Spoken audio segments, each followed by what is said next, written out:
I'm on. Hey, welcome back to the Maryland Pop and Horror Con. I'm with one of the sponsors, Miss Kelly, who is with the Unusual Company. Can you tell us what the Unusual Company is? So we are an unusual company in Old Ellicott City.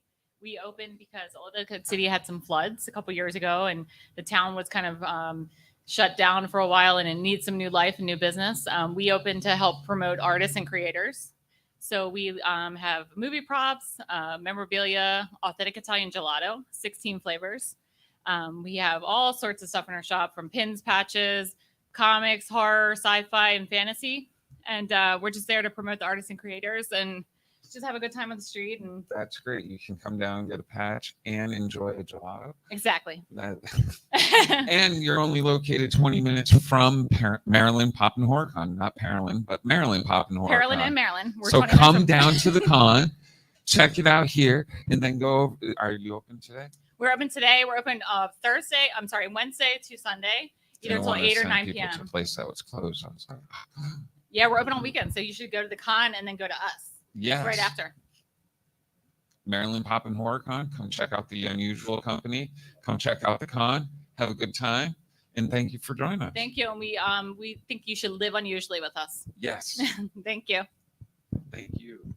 I'm sorry, on the flag. You know exactly.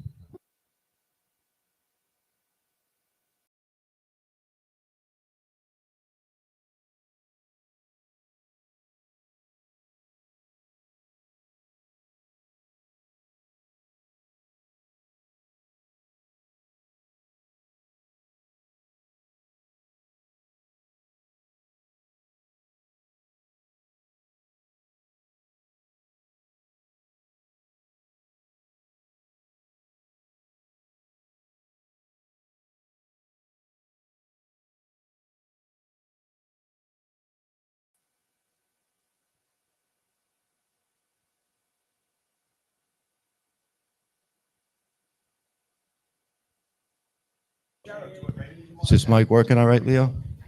Yep. Okay. Make the top work. There we go. Man. There we go. We're on. Howard. Testing 1, 2. Look at that. He's no. All right. I guess I have a little bit of feedback there. Unless it's me. No, it is. It's me. It could be me. I'll talk. We'll trade again. Okay. We'll See, we do the mic dance. That's okay. So welcome, Oliver. It's good to be here. How you doing? I'm doing great. Yeah, yeah. We wanted to bring your creepy little clown. He's my new friend. He visits me in the evening too. Ever since I did the movie, I have to have a clown doll with me. Yeah. Oh, we're here. We're live. Yeah. He has to visit me in the evening, and and ever since the movie, I have my new friend, and I have an obsession with clowns. No, I'm kidding. No, Right. No, I know. Actually, I never keep him in my room. And the thing is, this: if I can do my shout out for the gentleman who made this for me, he's in Belgium, and if you want one, it's called Stablight Creations, and he makes clown dolls, and as you can see, he's super talented. So that's my official shout out for Stablight. Bad clown. Something to have. And it really does look like the real one. It's a little smaller, but it's pretty much, he is the guy from the movie. Yeah, well, I know I got a lot of weird looks when I was walking you down here carrying that thing. I think they're admiring you. They wish they had one. No, like, look, two clowns. Oh my God, I want that. It's twins. It's your soulmate. Yeah, possibly, Now, No! Yeah, because I'll look at you. everyone needs a soulmate who's a clown doll. Yeah. Yeah.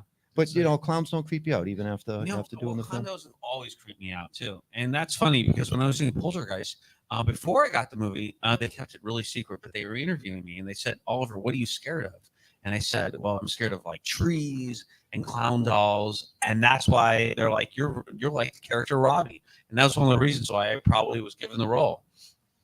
Yeah, because that tree scene is creepy. Yeah, that was a highly technical scene to do. I mean, it took us weeks to shoot, but I was a kid and I loved all the different challenges they threw at me. Yeah, yeah. Now we had chatted with you earlier, and you were very, very pleased with how Stephen handled the whole thing, and because I asked you if you actually got scared on set or anything like that, and you said it wasn't like that at all. No, I mean all the effects. Well, the first they shoot a movie completely out of order, and many times like Toby was directing me, we'd ask him, we'd say, Toby, like what are we screaming at? I mean, what are we really afraid of? And he says, we don't know. But ILM tells us it's the scariest thing you can possibly think of. So whatever that is in your head, imagine that. So long arms. Yeah, that and the thing. Oh, I'm sorry. Go ahead. No. That would definitely have me a little bit scared on set.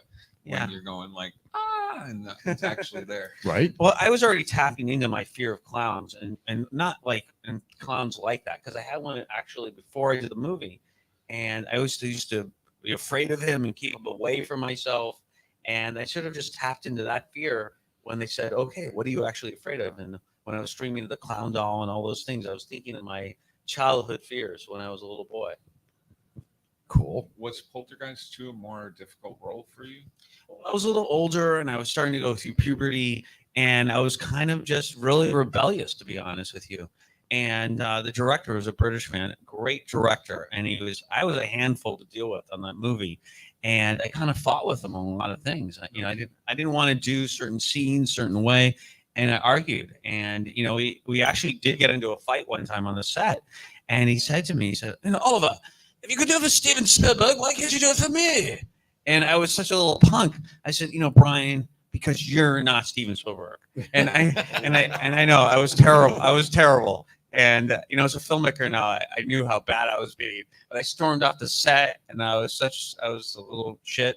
And I called my agent at the time, and we had to sit down. We had to sit down like kids, like in the playground, and we worked it out. And, at the end of the day, I really like what Brian did, because I love my performance in the movie. There's an intensity there. And he was doing his job as a director to get that performance. And as a filmmaker now, I know he was really doing the right thing. Right. Now, you told us a little story about a really real scary incident that happened on set, if I remember correctly, and how Steven had to step in. Well, this is, it's funny about the clown doll. I don't even remember it happening, but supposedly the clown doll's arm, I guess the fabric got wrapped around my arm, and I was like kind of like trying to breathe, and I couldn't breathe at all. So Steven jumped in and then grabbed the arm away, and he pretty much, I guess I can literally say, Mr. Spielberg saved my life. So that was the incident. I asked my mom about it, and I said, I don't remember it happening like that. And she's, nope, it did happen. That's what happened. And I guess I, put it out of my consciousness. That's awesome. But you were very well taken care of on set. Yeah, people were fantastic on that set. We were like a family. And even though you were a little punk. I was. That was on the second one. I was a lot nicer, I think, on the first one. And everyone was so kind to me on that movie. I mean, and Jo Beth Williams, she was like my mom. She was so maternal. And I had so little experience acting at that point. I didn't know what I was doing. So if it wasn't for Jo Beth, I don't know if I would have made it through that movie too. Right. Because a director really expects you to come to set prepared. They're not going to help you. It's not an acting class. They want you to be ready to just perform, and they can guide you, but better know your lines and your performance and be able to do what they want you to do. What's your most memorable scene? I would say the tree scene, because it was so intense. Over like 2 weeks, we were shooting the entire sequence, and they had multiple trees, and each piece had to basically be assembled each moment, and there was no CGI, so everything was completely practical. And we had the stunt coordinator that just came off Raiders of the Lost Ark, Glenn Randall, and he was fantastic, and he made it kind of like a game for me. And he says, Oliver, what we're going to do is we're going to have the arms come in after you. You're going to want to look like you're jumping off away from them. You want to make it look like you're getting on arms, but we want you to step away from them just so the arms can get in here. And it looks like, so we're going to use that kind of as a practical effect. And he said, what we're going to do also is we're going to shoot sugar glass at your eyes too. And we want you to cover your face, but we're going to give you the signal to take away your arms, because if you take them away too soon, you could be hit in the eye with sugar glass. Even though it's sugar glass, which is kind of a soft version, I guess, of glass or something. It is. It's a sheet of clear sugar, basically. But it can still hurt you. Oh, of course it can. Yeah, it can hurt you. So they said, make sure you cover. So you had to listen to the directions really carefully. And he was such a great stunt coordinator. And I had just seen they had a screening, believe it or not, of Raiders of the Lost Ark before the movie came out. So I said, I found out that he did all the effects. So I had this great, I did all the stunt preparations for Raiders. So I had such a great respect for him already as a little boy. That's cool. So, as a kid coming off Poltergeist and stuff, were you now the most popular kid on the block? Everybody was like, "Oh, those movies. Hey, want to hang out?" No, actually, it was the exact opposite. There was an incredible amount of jealousy to the fact that I was a child actor, and I grew up in LA, so a lot of my peers. What's the guy got to do? I know, exactly. But yeah, I was beat up all the time and bullied, and people really didn't do much about bullying in the 80s. No, It was back just then. like, I don't know. it was just like, okay, Oh, let's. that's toughening up. Yeah, the principal even said Oliver should learn to fight. I'm not kidding. The principal actually said that. So I was bullied every day about the movie and everything else. So it was really, and so come Poltergeist 2, they're like, "We're gonna have to leave school for like 6 months." And I'm like, okay, that sounds great. Yeah. So I'm like, where do I go? So, and you actually do have school on set though. So they gave me all my lessons. What was and that everything. like? Well, the way it works, it's kind of challenging. As a child, you can shoot for 3 hours a day, and then you have 3 hours of school and an hour for lunch. So they really have to figure out what they're going to use you for, and you have to do it in 20-minute sections. Like you just can't be pulled out of school, quote unquote, for like 1 minute. You have to have a 20-minute section where you're back in school. So they take you out for that time. And so it's tricky being in school at the same time because you've got to, like, if you're in the middle of taking a test, imagine taking like an algebra test. And then all of a sudden now you have to go act on set. And remember your Yeah, lines. remember your lines. Okay, you're doing algebra. And then 20 minutes later, you're back on set screaming. Okay, and then you're back, taking your algebra exam. So that's what school on set is like for kids. So you kind of have to switch gears pretty rapidly, when you're doing It sounds school. like a more difficult role for yourself, actually, because you're not in the zone when you're supposed to be in the zone. Yeah, you have to kind of get back there very quickly, and I guess that's really just the craft of acting. And when you're a child actor, it's actually even a little more challenging because you just can't study your lines. You're studying school. Wow. And then you ended up on one of those airplane movies too. I know. They were casting for it, and they said, "Oliver, do you want to audition for the sequel to Airplane?" And Airplane was my favorite movie of the time. And Howard Koch Sr. was the producer. He's an old-time producer. I think he was the executive for like Frank Sinatra's company. And he met with me and he said, "Oh, you seem like a good kid," in so many words. And he gave me the role, and I was so excited to do it too. That was funny. He also used to run the bookie. He was the bookie for everyone on the set and took like everyone's bet. He actually said he was taking bets for everyone with his bookie for the horse That's races. crazy. It was just so great. It was old time producing, old Hollywood. Well, so what are you up to today? What are you doing? Nothing really. No, I'm kidding. No, actually, with the strike, I'm not doing too much because there's the Writers Guild and Right, Actors right. strike going on right now. But I'm a filmmaker myself, and I've written, all kinds of different things. I've written like Hallmark Channel movies, and I've done comedies, and I have my film called Celebrity Crush, which came out right before COVID, and unfortunately, we were going to do a little theatrical release, but everything, as you know, got shut down. So now it's on Tubi, and the storyline is about this kid who was in an 80s movie called Chain Face Clown. Nothing like Poltergeist, but it has a new cult following in the future. And in the present day, this girl becomes totally obsessed with the guy who played that part. And he meets him at a place just like this, and she seduces him, and she has this fantasy of living out her life with him. And when he rejects it, her fantasy, he ends up being trapped by her, and I guess they're coming after us. It's And Ghostbusters. wow. It's the It's Ghostbusters. I think it's the Ghostbusters. Ghostbusters. Anyhow, so she traps my character, and I'm stuck there, and she's trying to have me live out her fantasy of like playing out the various scenes, for the movie and reenact them. Anyways, I'm not doing a great job pitching it. Yeah, I watched that movie. It was fantastic. Thank you very much. Yes, Thank it you. was fantastic. Oh, thank you. We had you on our live show, and you had brought that up. And I think it was 2 days later. I'm like, okay, I got to find this thing. Oh, thank And it was great. It was great. I appreciate it. We had so much fun doing it too. And I hadn't acted in 40 years too. So that it was challenging because I was also the director on it as well. Right. And I don't recommend doing that. I don't know how Clint Eastwood does it. He's a genius in acting and directing because you're really wearing such separate hats, and you kind of have to flip gears so quickly too. You played a great captive. Yeah, I did a lot of screaming, and I figured, what would it be like if your super fan trapped you? Right. Yeah, Creepy. yeah, it was bizarre. Yeah, I hope that never happens. True or false? Spielberg gave you a Super 8 camera as a kid and got you to go to UFC.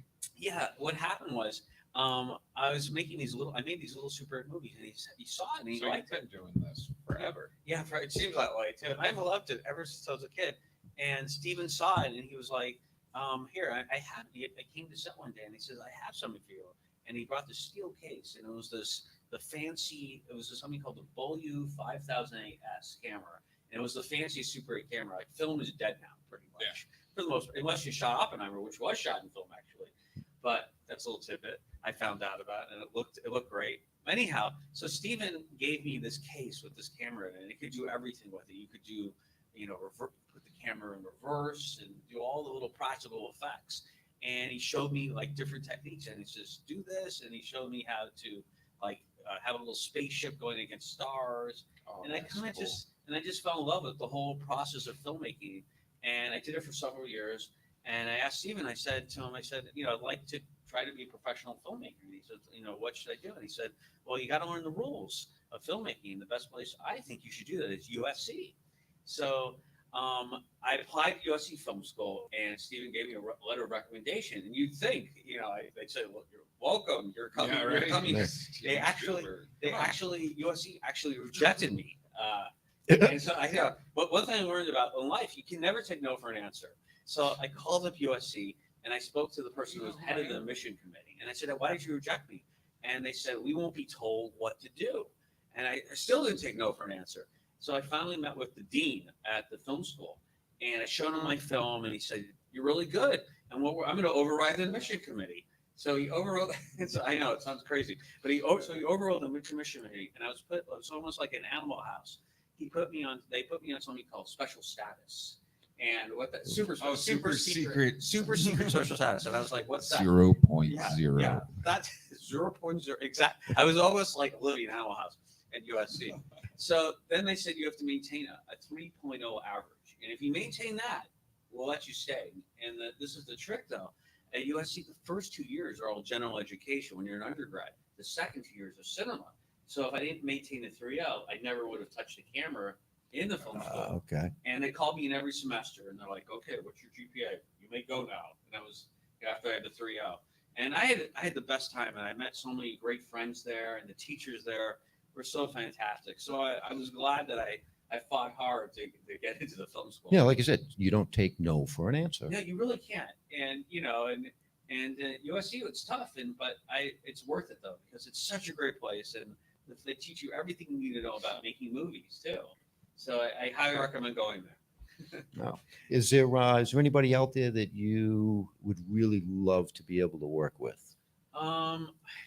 I'd love to work with so many different people. I'd love to work with write for Bob Zemeckis and all those guys. Nice. Steven Soderbergh was so great. I'd love to work with these filmmakers who have a true vision and artistry, and just get their vision on the screen, because it is so hard as a filmmaker to see that vision out. I mean, I think if you only get even 20% of your vision of what you originally intended on there, you've really succeeded. Fantastic. Have you ever had any paranormal experiences? I know. I'm a believer in that. After some of the things I've seen, and I really can't explain.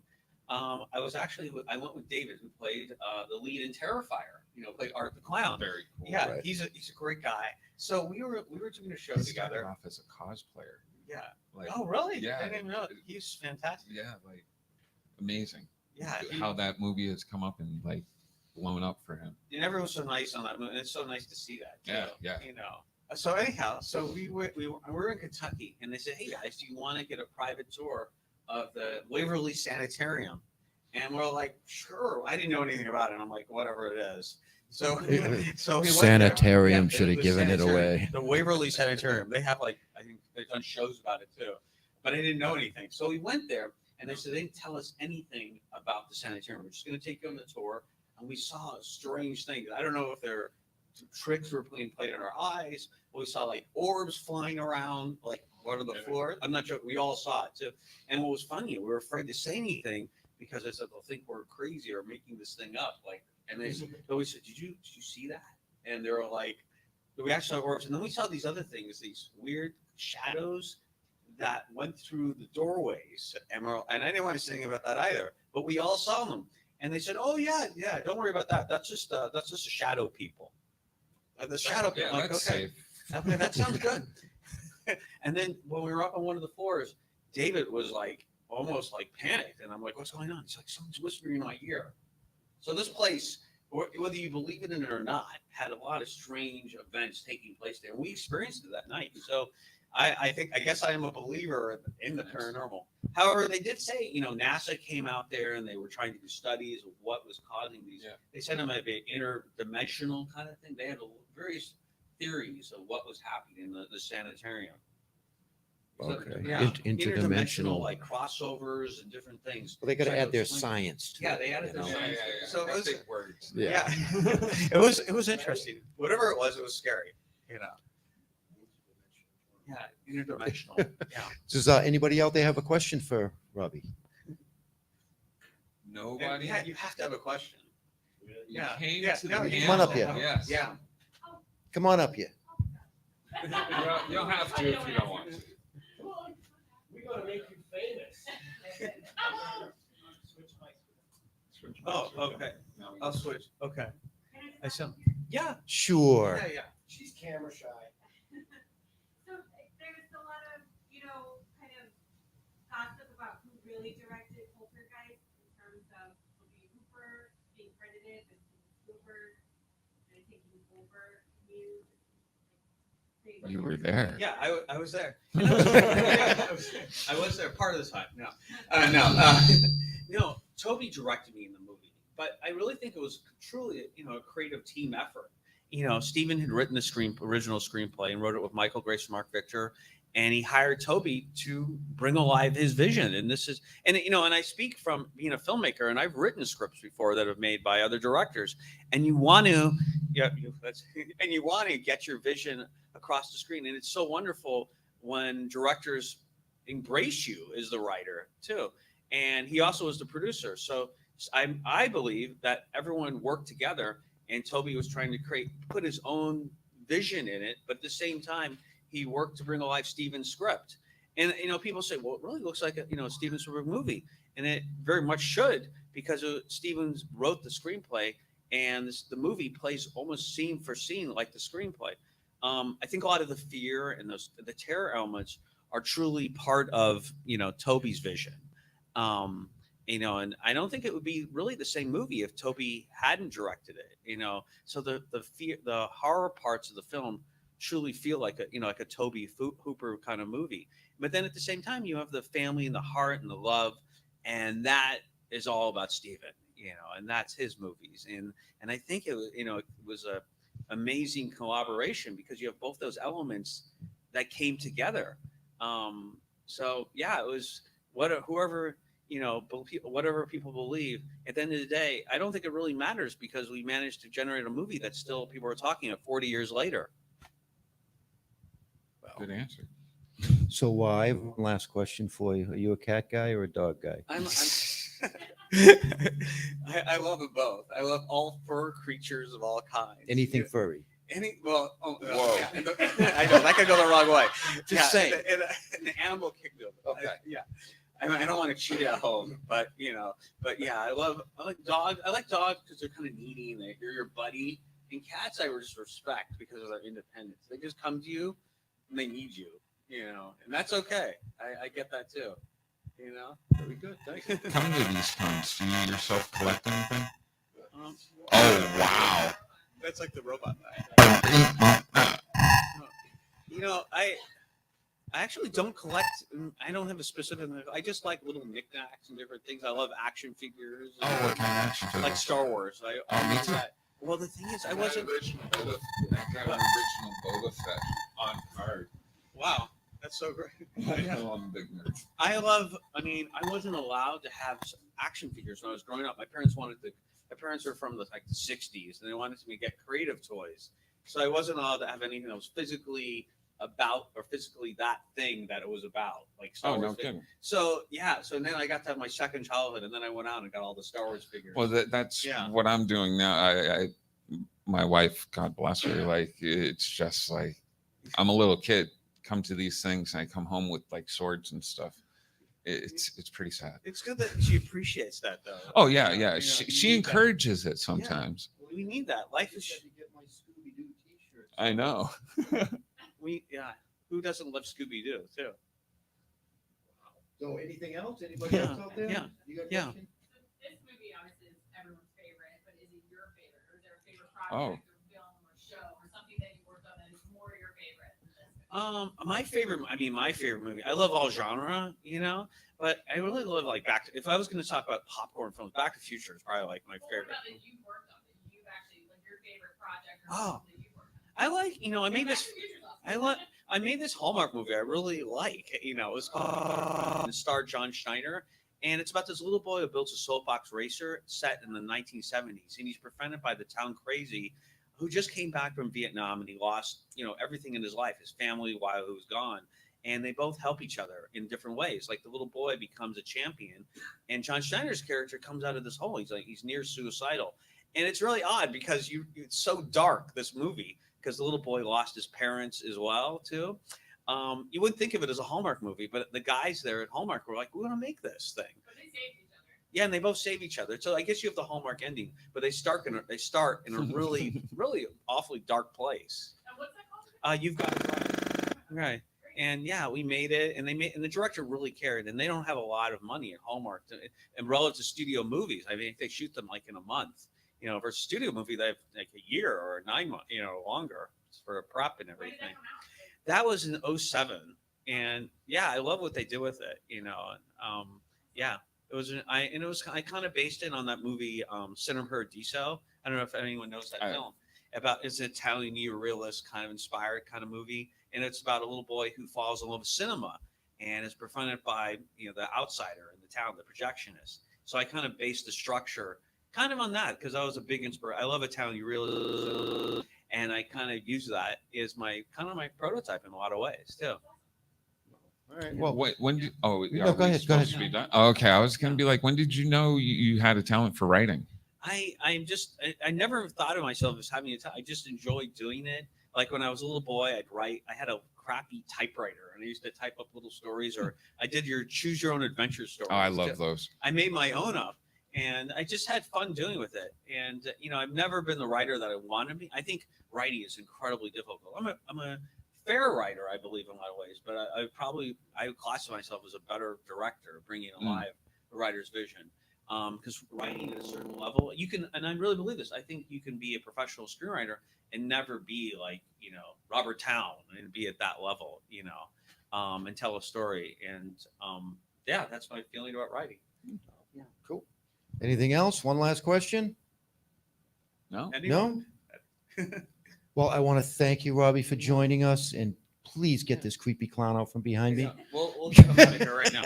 Okay, thanks, guys. For having me. Thank you Thank very you very much. much. Enjoyed Thanks it. everybody Thank for you. coming. Maryland Poppin' HorrorCon. We're here until 7 tonight, and we're back tomorrow until from 10 to 5. 10 to 5. Anybody know? Yeah. Nobody. I think it's 5. Yeah, 5 I think o'clock it's- tomorrow, I 7 think it's o'clock 5 tonight. Oh, and Sherry Yep. Curry is playing tonight. Sherry is playing Wow. in here at 7:30 acoustic. I love that. I love So her. that should be interesting. That's I've never great. heard Cherry Bomb acoustic. right. First time for everything. Right? That'd be awesome. So thank you all. Thanks, guys.